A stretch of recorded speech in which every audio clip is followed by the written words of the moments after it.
প্রশ্নের উত্তর কাকুলি দিবে? বলো তো, দিলে কলা ভাগ করে আর না দিলে রাগ করে। আমি এই প্রশ্নের উত্তর দিতে পারলাম না। এই প্রশ্নের উত্তর অনেক কঠিন।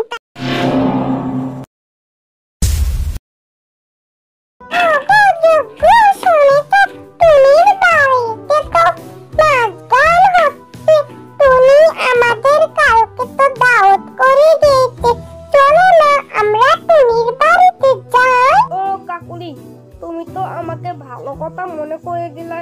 চলো টুনির বাড়িতে যাই, দেখি নাচ গান হয় নাকি। হ্যাঁ গো, আমি রেডি হয়েছি।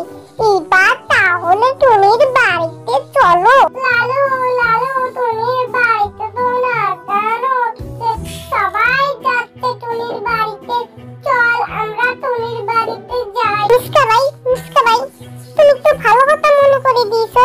চলো তাহলে টুনির বাড়িতে যাই। মা, তুমি তো গ্রামের সবাইকে দাওয়াত দিয়েছো, এখন তো কেউ আসলো না। টুকি মা, পাগলামি করো না, একটু ধৈর্য ধরো।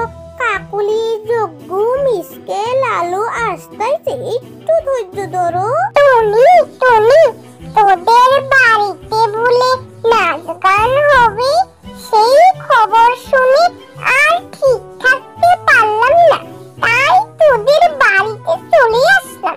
মা, দেখেছো কাকুলি মাসি এসে পড়েছে, কি মজা।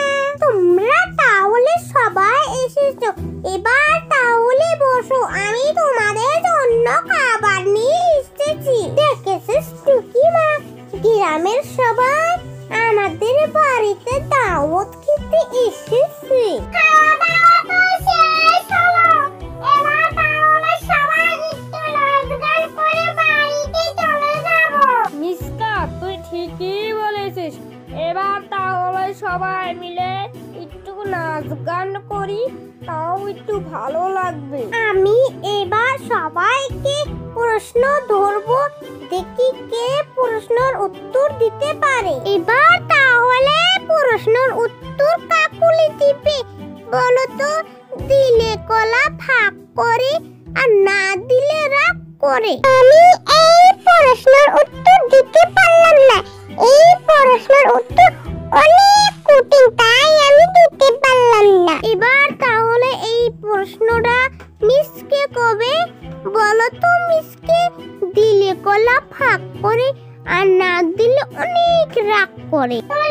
এটা তো অনেক সহজ, এটা হলো ফকিরের ঝোলা। দেখেছো মিসকে কি সুন্দর করে প্রশ্নের উত্তরটা দিল।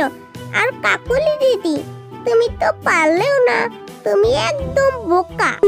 লালু, তোর পেটটা এত ফোলা ফোলা দেখা যাচ্ছে, কোথায় গিয়েছিলি, কি আর খেয়েছিলি? আরে কুতুবালি, তুই জানিস না, আমি গিয়েছিলাম টুনির বাড়িতে দাওয়াত খেতে, সেজন্য আমার পেট এত ফোলা ফোলা দেখাচ্ছে।